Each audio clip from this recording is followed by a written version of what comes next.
John Golden, welcome to the show. Thanks for being here. Yeah, thank you, Dr. Nate. Thank you very much. You bet, man. You know, you're a sales guy. You understand the philosophy of sales. You're not only that, but you have an expertise in this area. So many people miss this idea of how sales interaction requires some level of self-awareness, engagement. And I want to break that down with you today because you have so much wisdom in this area for our listener in terms of how to maximize those interactions. How important is maximization of the interaction in the sales environment?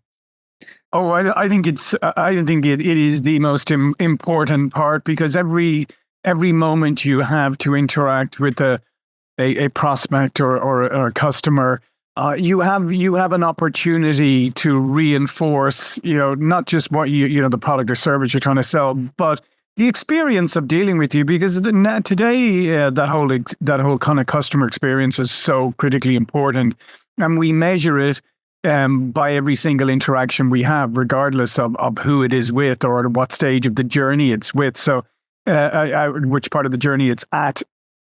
So it's incredibly important that every chance, whether it's in person or digital, any interaction, during that whole buyer journey, I mean, it has to be on point. Yeah.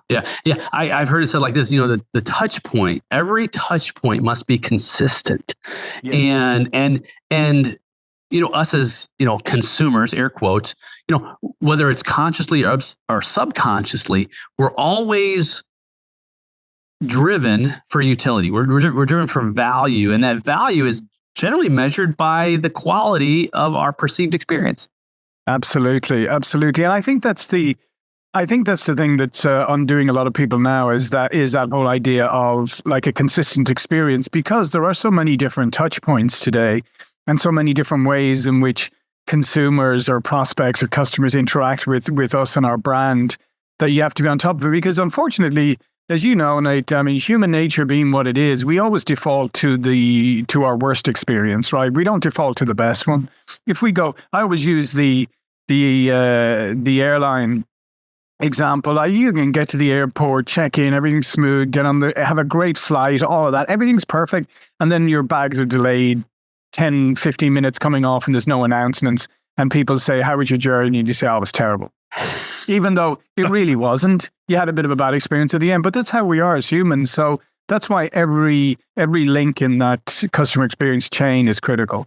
Yeah. So the airline, I love the airline experience. Our listener has heard me talk about car buying experiences over and over again. How many times I've had to endure, because again, it's all perception, right? You have you have an expectation. And so anything that validates that expectation will be how you remember the entire experience. Yeah. And for me, a lot of car buying experiences or anything that you maybe find to be begrudgingly, you have to purchase it. You have to do it. It's a right of a necessity that you're not really excited about. But even the ones, well, I should say this, but I think about that, Nate, for a second, about the opportunity that presents, even in the car buying experience, right? Can you imagine the opportunity that presents for if you happen to be listening and you happen to be a car salesman, just differently from all the others, and you will stand out. And just imagine if when I walk onto the car lot, instead of you coming like shooting out the door immediately trying to sell me the first car I happen to look in the window of, that you spend some time really getting to know what I'm there for, why I'm there, I may be looking at the kind of car I want, but not the kind of car I need and the one I'm actually I'm going to end up buying, right? Because I may be coming in looking at this sporty guy over here thinking, "Oh, it's fantastic," but realizing, I still got to schlep the kids around, right, and the dog, so that's not really going to work. Well, yeah, that's it. And I think that's the key. The key is there's a massive opportunity for us who are not only aware of the necessity for maximizing that experience, but also engage in it. And I believe that we move from the position of an adversary, because sales can be considered adversarial, to a position of ally. I'm not your enemy. I'm actually the one who's going to help you win the battle that you're facing today, because the battle is what? I have a problem. I mean, that's all sales is, right? Sales is, look, I have a problem. I need a solution. And it's up to us to determine how we engage. Yeah, and how can I get you? How can I go in even knowing that your reaction is probably going to be a little defensive when I start to engage with you at the beginning? Because that's just the way it is. I mean, we put up when salespeople engage with us, we immediately put up our shields. So if you go in knowing that, you say, okay, my first few interactions and conversation here with Nate's probably going to have oh, you're a salesperson, I'm going to put up my defensive shield. So how can I overcome that? And how can I engage with you immediately in a way that it helps you to start to lower those? Absolutely. And so I own an advisory and accounting firm. So we do business advisory, do accounting. People come in to do their taxes. It can be very adversarial. John, if you've prepared your taxes or went to an accountant, the first thing you think of is, oh my goodness, the government is out to get me, and I'm never going to get a break. So so our philosophy has always been, we are in the love business. We're not in accounting and advisory. We're in the love business, because people first of all, they need to come down about 3 notches, because it's already stressful. A lot of folks are coming in, they think they're going to owe, or they're not going to get their deductions, or whatever the case is. So start with the place that they want to be. This is the way I envision our journey. Here's where you truly want to be. You want to be in a place of joy. You can't get there in the current state you're in. So how do we go about helping you to get there? I'm going to give you an example. I love for you to go through some of the mechanics of your process. One, okay, let's say someone listening is in the real estate business, and they have rental homes that they want to lease out to tenants to live in. So this can also be adversarial, because someone coming into a building is going to say, oh my goodness, this landlord, what if this person's a slumlord, or if they don't fix stuff, or go down the list. Yeah. So I think one of the most important things, I think, is before you ever forget about the people you're selling to today, forget about all of that, and think about how are you starting your day? Because I think it's an incredibly important one, that's more important than it's ever been, quite frankly, because, I mean, once upon a time back in the day, when you woke up in the morning, you only had a couple of options, right? Most people got up, went to the bathroom, got ready, maybe go downstairs, maybe they flick on the TV, whatever. Maybe you have a TV in your room, I don't know. But today you have this little device at your fingertips, right? So you wake up in the morning and you can immediately reach over and your social media and your news alerts and all of that. And I think that's incredibly destructive, because quite honestly, news today isn't designed to inform you. It's designed to provoke a reaction, right? So it doesn't matter where you sit on the political spectrum. Your news is going to provoke you. So if you start off with that, immediately you're going to be in a different headspace, right? Or you jump onto social media and you see that person who you couldn't stand in high school, and now they're standing beside a Ferrari in that picture, and so your day is ruined, right? The fact is, it wasn't even their Ferrari, but that you didn't even bother to scroll long enough to figure that out. But now, so think about it.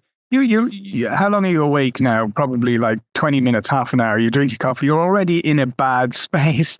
You're annoyed by the news. You're irritated by the comparison culture. So I think one of the things to do is pay a lot of attention to how you are starting your day.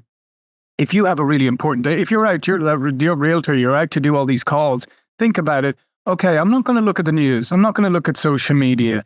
Maybe I am going to take a few quiet moments. Maybe I'm going to read some inspirational stuff. Maybe I'll listen to somebody, whatever it is, just something to positively start your day and to clear your mind. Instead of clutter it with this garbage, it's clear it and put yourself in the best place to face into the day.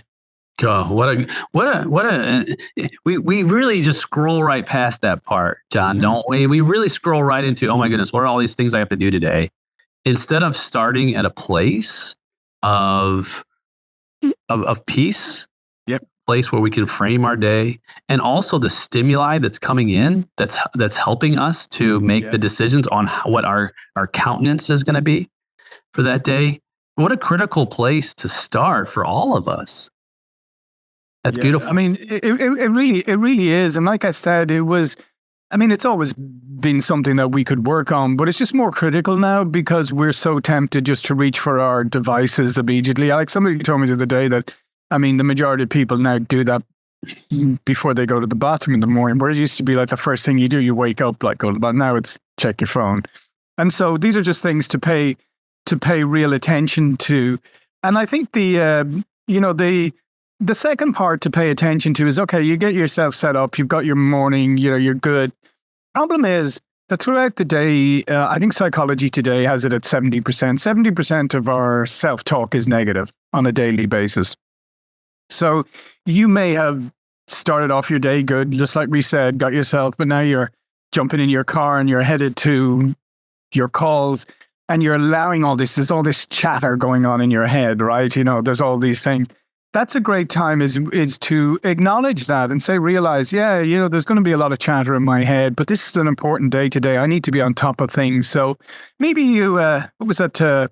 Used to be a show on TV, didn't there? Like Phone a Friend when you were stuck. Yeah. So, that's actually not the worst idea in the world is when you're on your way somewhere is to phone somebody who can pump you up, or somebody who puts you in a good mood, or somebody who just a few words of encouragement from them will set you right, and just make that call. So now you fill some of your space with something positive, something outside of yourself, or maybe put on some music that's uplifting, that gets you going, maybe put on a podcast or one that's motivating, but try and fill that space with positivity and don't allow the chatter so you got yourself up in the morning, you got yourself into a good space, don't allow the chatter to ruin everything between now and when you start engaging with people. Brilliant. As you're saying that, it gets me thinking about different individuals in your life as well, and having that list of people perhaps to say, hey, look, you know what? Today I'm facing this massive challenge. I've got this deal to close, or this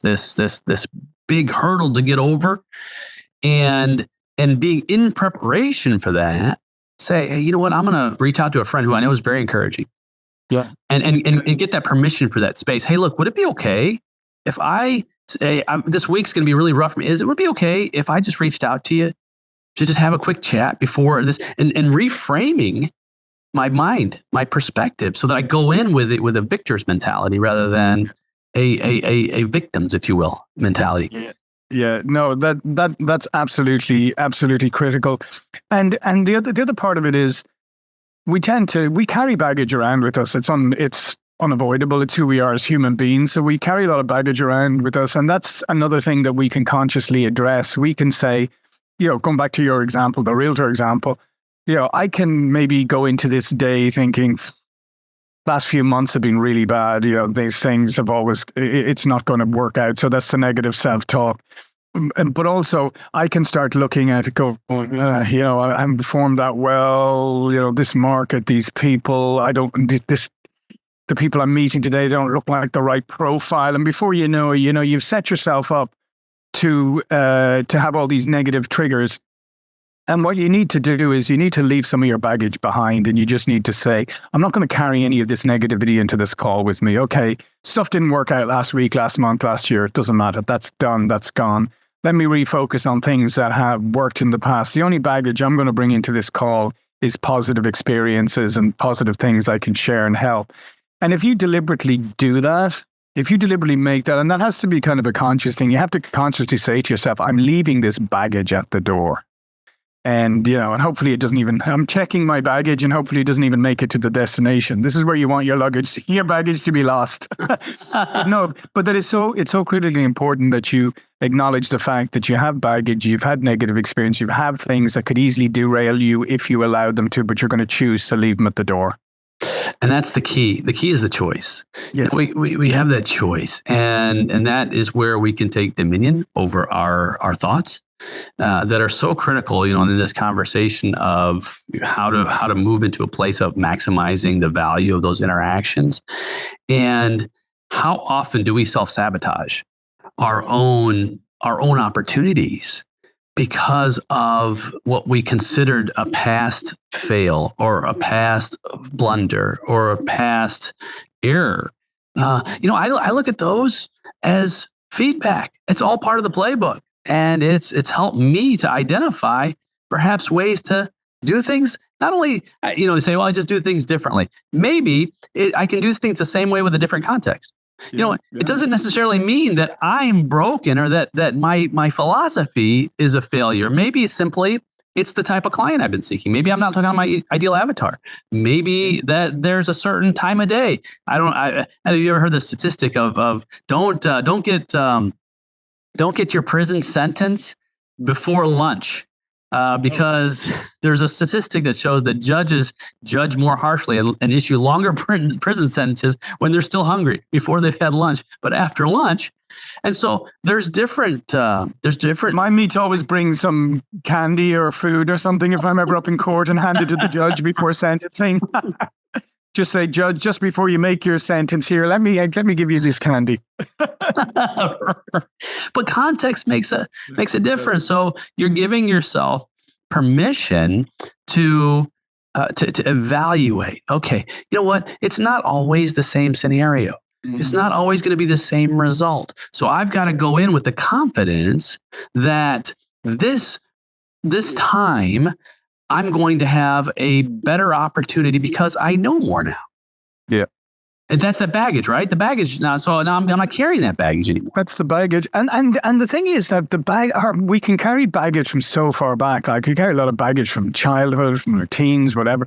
And we can quite conceivably, it's happened to all of us. You could walk into a meeting and everything's going well. And then suddenly somebody gives you a look, right? And you recognize that look from somewhere way back in your deepest recesses of your subconscious, and it triggers you, and you're back to that moment when you were 15 and this person did that or whatever, and that's the moment where you have to catch yourself and go, hang on a sec, get that out. It's a completely different person. This is just coincidence. Stop this. But we often don't, and it can actually derail us because suddenly now we're not who we are today. Suddenly we're kind of half that person and we're half this other person who's been triggered in the background and everything's chaotic. So again, as you said, just being intentional, you have to recognize when that happens and go, that look that Nate just gave me, he probably wasn't even looking at me. He's probably thinking about something completely different. So I don't know why I'm getting so wound up. Yeah, absolutely. And I think that takes a certain level of maturity to start to live in that space. Yeah, absolutely. And then I think the next part of it is, and I think this has become an even bigger challenge today. It's a bit like the waking up in the morning part. And that's the concept of being present, right? It's to be truly present. So if I show up and we're going to talk and I'm the realtor and I'm going to try and sell, rent you some apartments or whatever I'm going to do, is I need to decide before I walk up to you that you are going to be my singular focus for the next half hour, 2 hours, whatever it is going to be. But I'm not going to let anything else distract me. I'm not going to let my phone distract me. I'm not going to let what's happening at home distract me. What I've got next distract me. I'm going to be there. And the only way I'm going to really prove to you that I'm present is if I'm going to have a dialogue with you and ask you questions and dig a little bit deeper and really try to understand who you are and what you need and make sure that I'm delivering that what you're looking for. But to get there, I have to be conscious and then not just listen, but actively listen. And I think that's the part that we struggle with today. A lot of people is the active listening part, because we've come up in this crazy idea of multitasking. And, hey, Nate, I can talk to you, but I can text somebody at the same time and I can text them about something else and I can talk to you about what we're talking about and nothing is affecting anything. That's nonsense, right? Absolute nonsense. Total nonsense. Yeah. So, and I think that is, if you really want to establish rapport with somebody today or have somebody feel respected and validated, is just be present and let them walk away from that engagement going, wow, that person was 100% focused on me, my issues, on trying to serve me throughout that experience. And even if they're not the right fit, that person will walk away with a positive experience about you. And as I say to people nowadays, one of the crazy things is the bar has been set kind of low now, because we're so used to people being tuned out, to be distracted, to be kind of half listening to you going, Yeah. And Nate, you're the most important person to me, right? So, I mean, that kind of thing. And we just do it. So again, intentionally spend time being present and really like focused on the other person and say, this is all I care about for the next while. John, someone listening is like, oh, that just dropped a bomb on me, because that is difficult. That is so, and you nailed it. It is so difficult today with all the distractions we face. Yeah. Oh, by the way, there's another, there's a statistic from something is that, especially when we get distracted or whatever, it's like when somebody says, Nate, you have a minute. And if you just go, you're in the middle of something, you just go, oh, okay. Well, it takes you a minute to tell me what I need. It takes you 20 minutes or so to get back to what you were doing. So now the minute I asked you for actually cost you about 25 minutes. Yeah. At the end. Yeah. And I think that's the thing is you have to be disciplined. You have to be disciplined, and active listening and being present is a skill just like anything else. Yeah, it's a skill, and it's a skill that, as you said, the bar set very low right now because of all of the distractions we face, and that we think we can multitask. Unfortunately, we can't. Unfortunately, if you are listening to someone while you're typing, the same part of the brain is at work with your language, the language part of your brain, which means that it's only going to be able to process that one lane, whichever it is. And so let's not kid ourselves. And for all of us who say we're listening to our spouses while we're typing an email, it's not happening. Yeah, just don't tell them that. Just until they say, "Are you listening to me? What did I just say?" And you get caught red-handed. And I think, Nate, that's another thing, like just about validating and being respectful to somebody. If you say to them, listen, I am going to take notes during this, but I want to make sure I really understand. So I may have a lot of clarifying questions. So I may let you speak rather than take notes and type, just let you speak and then say, okay, Nate, just want to make sure I understood what you said. I'm just going to make a note of it here. And I repeat it. What does that say to you? That says, oh, John was actually listening to me. That's yes. Good. Okay. And there's nothing I believe that people want more than to feel as though they're being heard, they're being understood. As you said, they're validated, they're important. That's gold. That's gold in the interaction world. That's gold in the experience world. It's gold in the human condition world. It's gold for all of us. Yeah.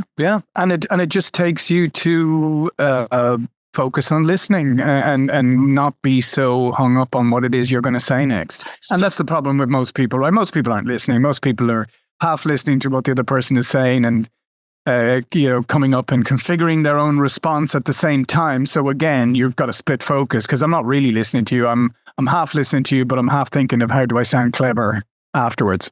And you know what's interesting about that as you bring it up, I think about people such as like Elon Musk or Steve Jobs, who, when they're being interviewed, you can see there's an intensity of focus in the questions that are being asked and how they articulate an answer. There's a massive level of focus that is in the moment and highly trained active listening. I'm not saying they're always there, but I've noticed this pattern, and not only in the academic world, but also just the applied world. And that sends the message. That sends the message that this interaction is vastly valuable to me. Yeah. And think about it too, Nate. What do we do often is we ask a question, and then when you don't say anything, because I've just asked you a question, you actually might need to spend a couple of moments thinking about it, formulating your answer. We jump in because we hate silence, because we're told that silence is a bad thing, and everybody gets awkward. I've just asked you a question, you're kind of going, and you're waiting, and so I'm filling in the gaps, and therefore I'm interrupting your train of thought. And I think that's something that we've also lost the art of, is being comfortable enough with silence and to be able to provide the other person with the space to actually formulate their thoughts and then reply to you. We're so desperate to fill silence. Indeed. And you think even 2 or 3 seconds that go by, it almost feels like an eternity, but it's good and it's okay to allow that time to breathe those thoughts into existence. And then also, it also sends the message that, look, I also value the quality of your response. I don't want to simply hurry you along because it's expedient or it's efficient. It's all of these are cues and signals we're sending to the value. Now, John, let me ask you this. For someone listening who's like, I struggle in this area. I want to just hang out here for a little bit. I struggle in this area tremendously. So if I'm getting ready to rent in a place to someone and they say, hey, I would like the appliances to be gas or electric, I've already forgotten what they're going to tell me before the words get out of their mouth. What do you say to someone like that in terms of perhaps giving them some tools to hone that ability? Yeah, I mean, I think the first thing is I would say slow down, and because we live in this really crazy world of everything is moving really fast paced, and we think here's the other thing, we think we're the busiest we've ever been, so everything has to be executed at light speed, and I always argue about that. I say I don't think we're the busiest we've ever been. I just think we're the most distracted we've ever been. Because now we have things, as we just spoke earlier, we have devices, we have everything we have so many different ways of communicating, and ways of getting information, things to do, so we can distract ourselves all day long. So I think the first thing is to take some time out and say, how do I organize things better so I'm not so distracted? And how do I catch myself? So when I come in and I'm talking to Nate, about the appliances and all that kind of stuff, am I putting aside everything else so I'm actually focusing on the appliances right now? So I'm really focusing on what you want. Am I taking notes in the correct way? Am I checking with you? Why do you want those? Is it even necessary? Do you even need gas? Are you really, is that something like for us, like we're not really good at cooks here, gas, electricity wouldn't really make any difference to us, but it makes a huge difference to people who are foodies, right? Who like to cook and all that. But spending some time, so I think that's the main thing is really, really clear your mind, clear the clutter out and remove and try and find those things that distract you. I mean, if your phone is that distracting, then leave it in your bag. Yeah. Put it in a different room, whatever it is, while you're showing the apartment. If typing distracts and whatever, then here's a really good one. There's this invention, it's been around for a little while now, but it's called paper and pen. And literally, if I'm talking to you and I literally take the trouble to write it down, now maybe afterwards I'll transcribe it into something, but the act of writing it down does two things. Number one, it's far more likely that you're going to remember and actually act on something that you physically wrote down. And second off, you're kind of sending a message to the other person. You're going, wow, they're actually writing that down. They're taking that time out. Because guess what? When I'm writing it, we have to kind of stop for a moment. It's not like even typing, we sort of continue talking, but when it comes to writing, we have a little bit more respect. So I would say be very, very deliberate in everything you do, and the other person will notice, but you'll notice yourself because you'll find yourself to be in a much calmer space during the engagement. And this is applicable not just to selling a product or a good or a service. This is applicable to any relationship.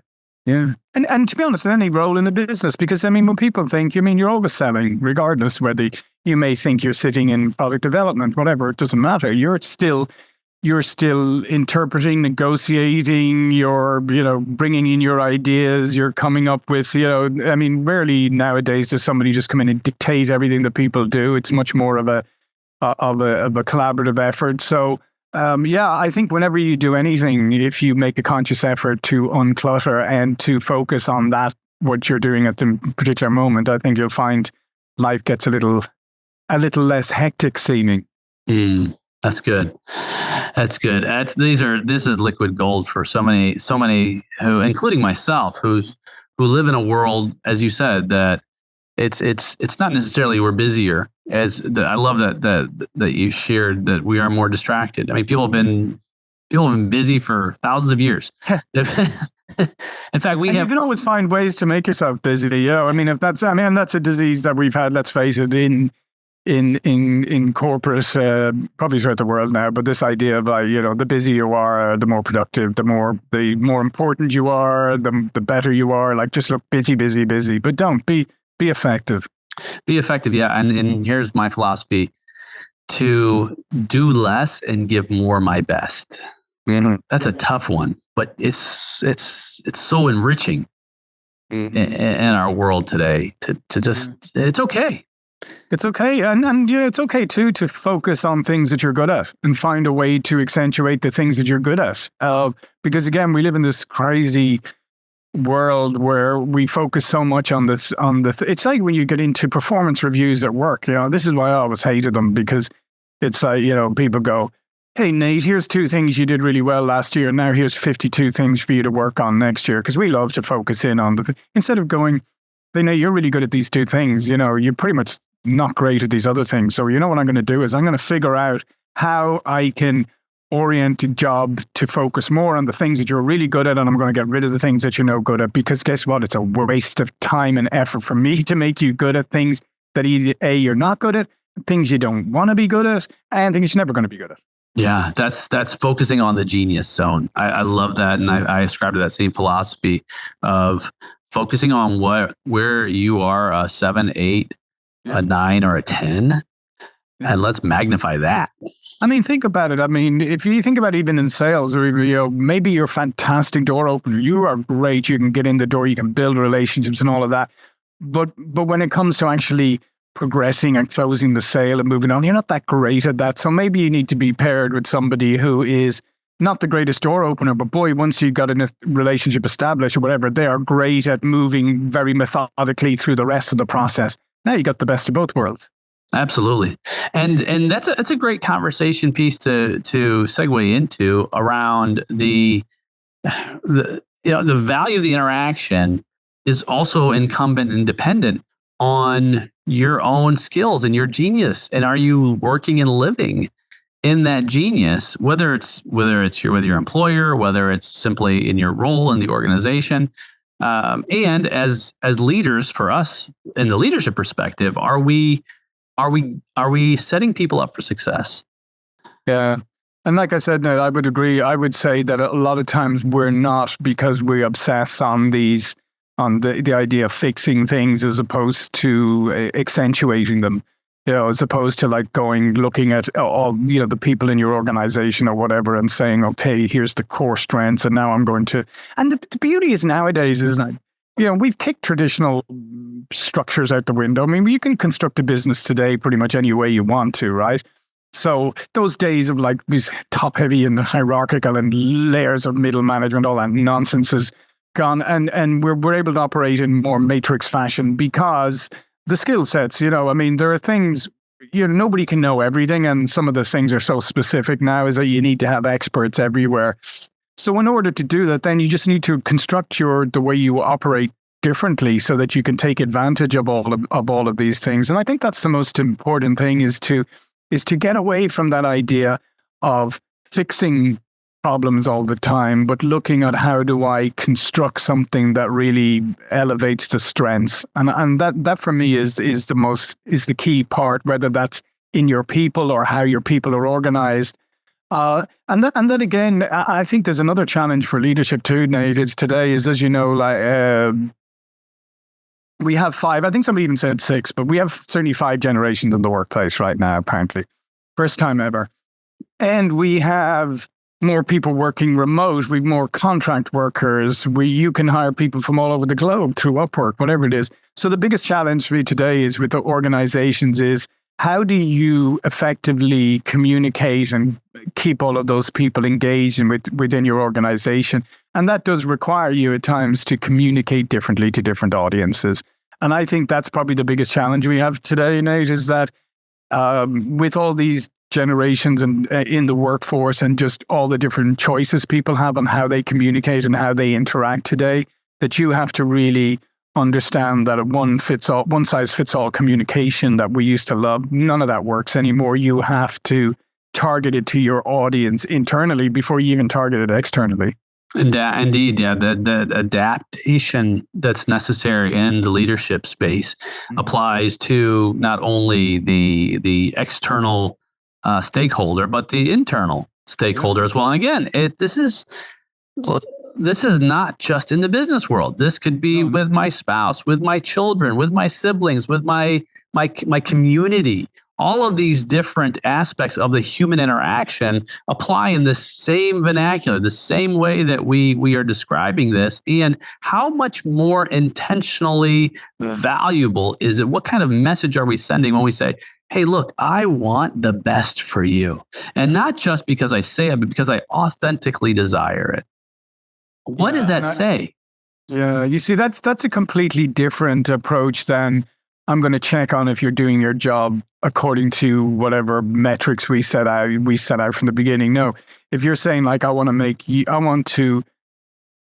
the best you can be. I want to really get the innate skills you have, and I want to really elevate them and all of that. That's a very, very different experience. And I think it's one that I think you're correct. I think we have to focus more on that kind of thing too, because as we're already seeing, like, people have options. People can, go be contractors. They can, they can take another job anywhere, because a lot of jobs are remote now, so they're not tied to a location or anything like that. So you're going to lose people very quickly if you're, and they're moving around. I think the last statistics,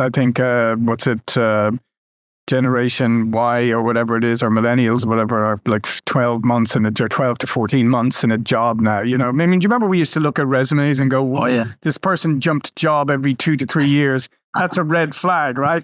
Now it's like, oh, this person jumps job every 12 months. So either I'm going to say, listen, I'm going to hire somebody and get a really good year out of them, or I'm going to have to figure out how I'm going to persuade that person to want to stay longer. Yeah. Well, and I think that speaks to, as this overarching thought about the power we have in terms of creating a narrative or a message that really is a foundation of the culture we're creating. And I think that, now, I'm not talking about just in a business environment. I'm talking about the culture within ourselves.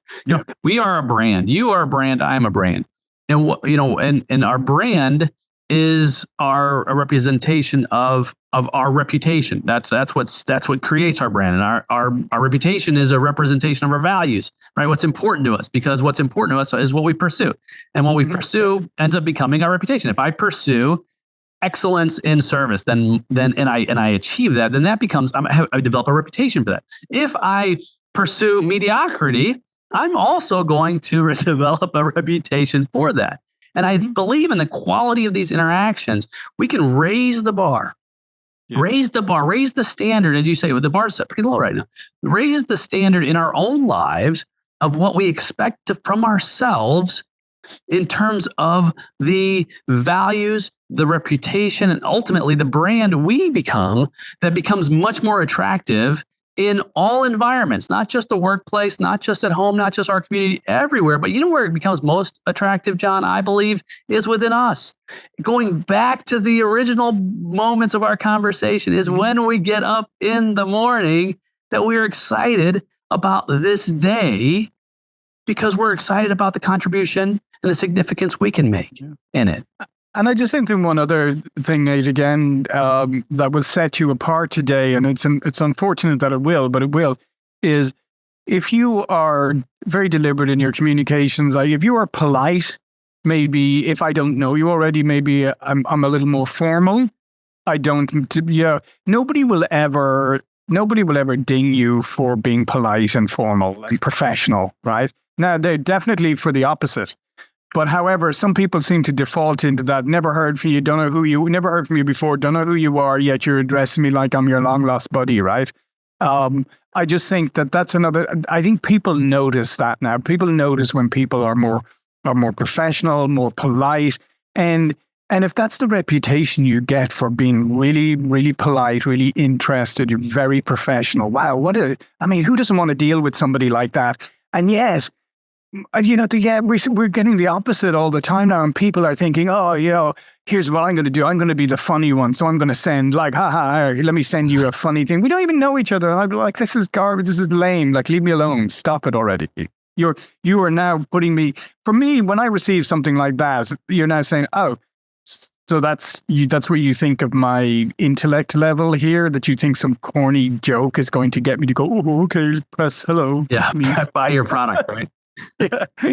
No, but I think that goes back to the authenticity piece. Yeah. I'm going to be, here's how I see authenticity. Authenticity is it's based on a set of boundaries within my own true self.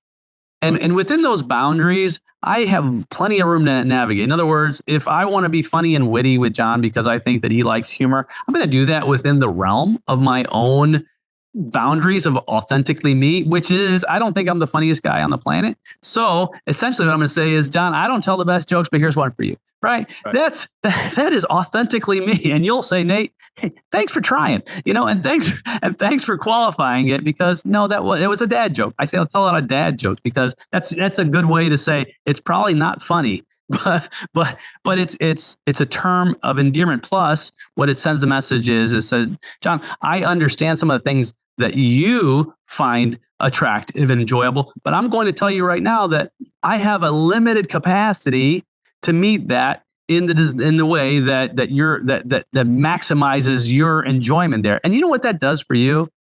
I mean, that tells you this guy's real. Okay. Yeah. I can talk to a guy like that. Yeah.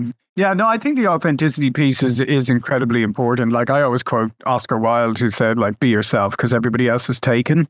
And I just think that's such a profound piece of wisdom, is you when you're inauthentic, I mean, people can see through it either immediately or eventually, but eventually they will, because eventually you'll contradict yourself somehow in your behavior because it's not authentic.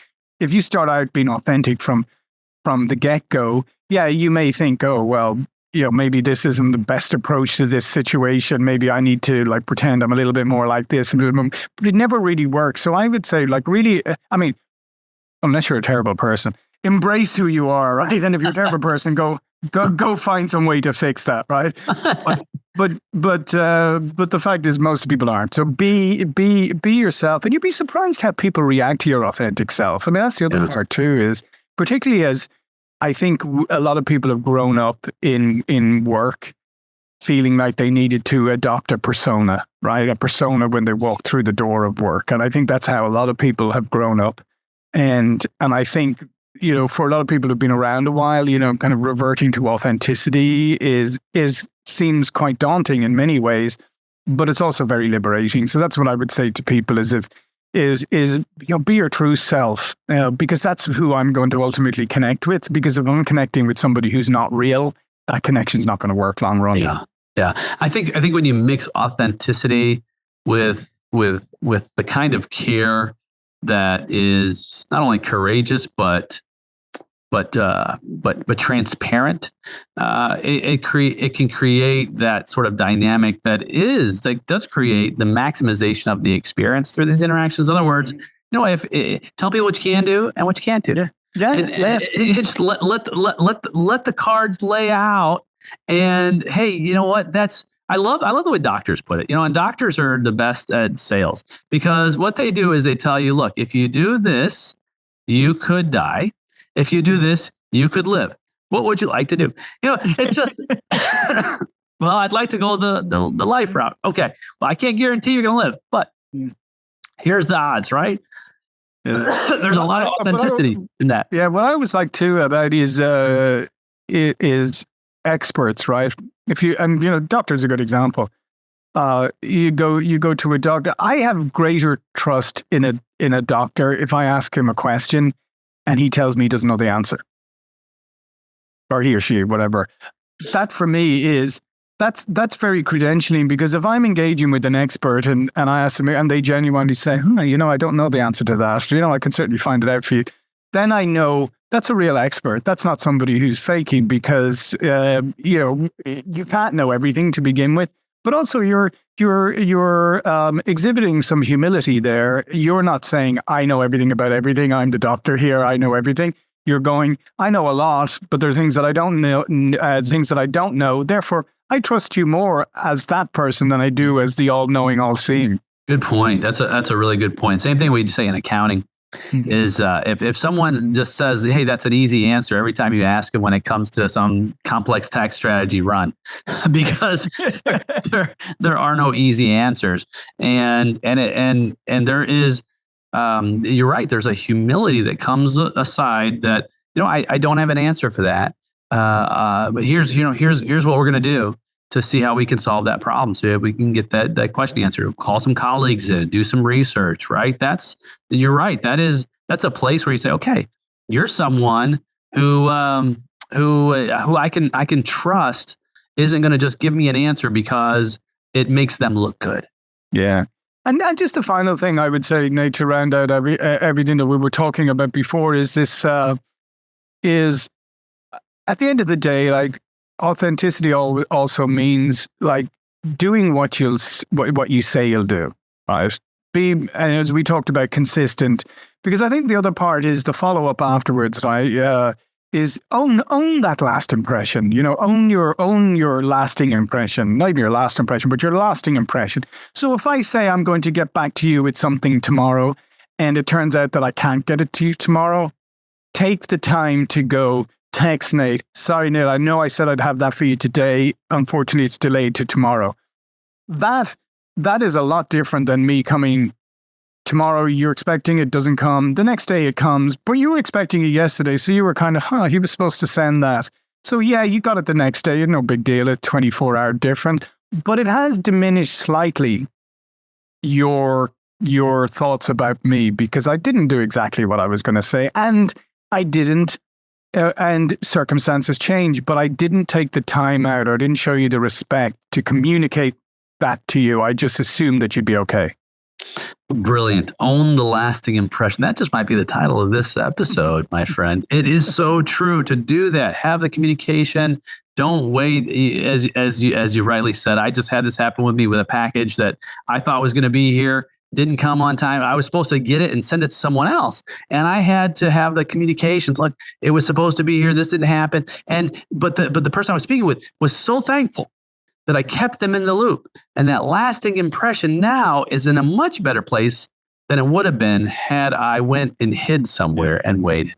Yeah, absolutely. And I just think it's so critical. And that's where so many people undo all of the great work that they did. It's just because, people are busy and things, slip through or something's delayed or whatever. But it's just like when you call a customer service and they say they'll fix something for you within a certain hours or whatever. And if you don't hear from them until 3 days later and you're calling them up, but even if you get that call from them and they say, we're still working on it, we haven't forgotten about you. That's what people want. They want to know that you care. And if you can consistently show that you care just in these small ways, then you've probably got a customer for life. Well said, John. Thank you so much. Yeah, no, thank you. This is a fascinating conversation. I really enjoyed it. Thank you. Yeah, full of wisdom.